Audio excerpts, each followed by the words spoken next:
Assalamualaikum warahmatullahi wabarakatuh.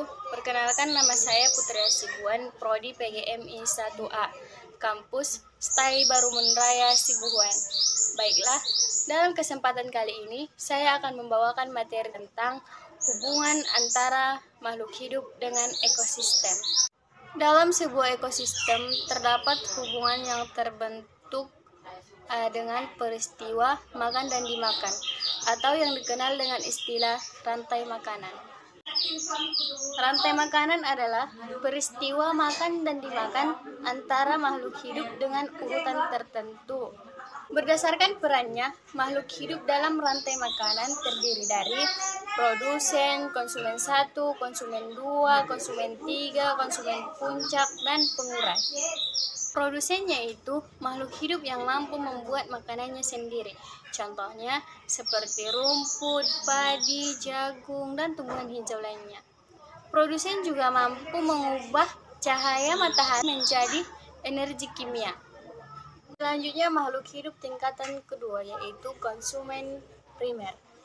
Biasanya herbivor yang dimakan oleh konsumen 2, yaitu contohnya kelinci, rusa, belalang. Selanjutnya makhluk hidup tingkatan ketiga, yaitu konsumen 2 atau sekunder. Karnivor atau omnivor, contohnya seperti katak, ular. Makhluk hidup yang menduduki tingkatan tertinggi adalah konsumen puncak, yaitu sekelompok karnivora yang tidak ada pemangsanya. Contohnya seperti harimau, singa, dan elang. Dan yang terakhir adalah pengurai atau dekomposer, yaitu makhluk hidup yang mengurai sisa-sisa makhluk hidup lain yang telah mati. Penguraian tersebut menghasilkan zat-zat kimia dan nutrisi bagi produsen. Contohnya seperti bakteri, jamur, dan cacing tanah. Baiklah, selanjutnya contoh rantai makanan, yaitu tanaman padi dimakan oleh ulat, ulat dimakan ayam, dan ayam dimakan elang.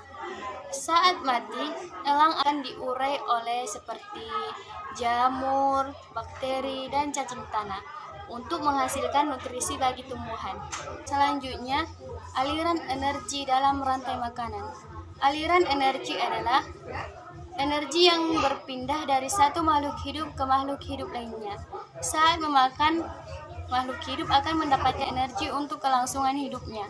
Energi tersebut akan berpindah dimakan oleh makhluk hidup lainnya.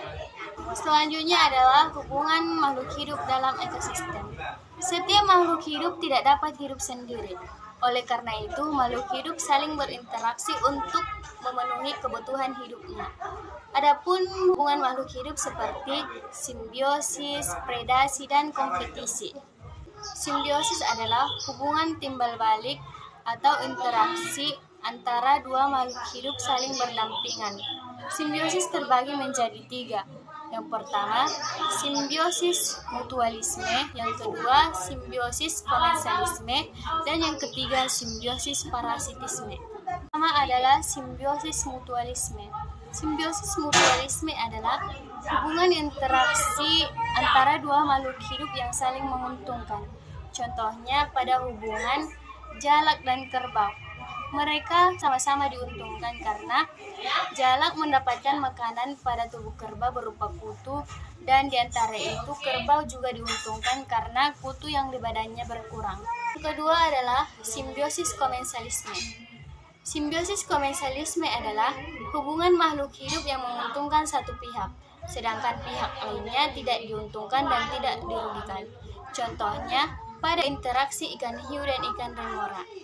Ikan remora mendapatkan sisa-sisa makanan dari ikan hiu, dan sedangkan bagi ikan hiu, keberadaan ikan remora tidak menguntungkan dan tidak merugikan. Dan yang ketiga, simbiosis parasitisme. Simbiosis parasitisme adalah hubungan makhluk hidup yang satu diuntungkan dan satu dirugikan. Contohnya pada nyamuk dan manusia. Nyamuk menghisap darah manusia untuk mendapatkan nutrisi, sedangkan manusia merasa dirugikan karena gatal-gatal. Baiklah, pembahasan selanjutnya adalah tentang predasi. Predasi adalah hubungan makan dan dimakan antara makhluk hidup dengan makhluk hidup lainnya. Salah satu makhluk hidup berperan sebagai predasi atau pemangsa, dan makhluk hidup lainnya berperan sebagai prey atau mangsa. Contohnya seperti elang yang memangsa ular. Selanjutnya adalah kompetisi. Kompetisi adalah persaingan antara dua makhluk hidup atau lebih untuk mendapatkan sumber daya yang sama dengan dalam tempat yang sama.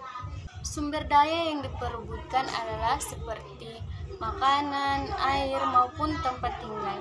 Contohnya, persaingan untuk mendapatkan air antara kelompok zebra dan jerapah, di ekosistem padang rumput. Baiklah, sekian materi dari saya. Jika ada kesalahan, saya mohon maaf kepada sekalian dan saya minta ampun kepada Allah. Sekian, wassalamualaikum warahmatullahi wabarakatuh.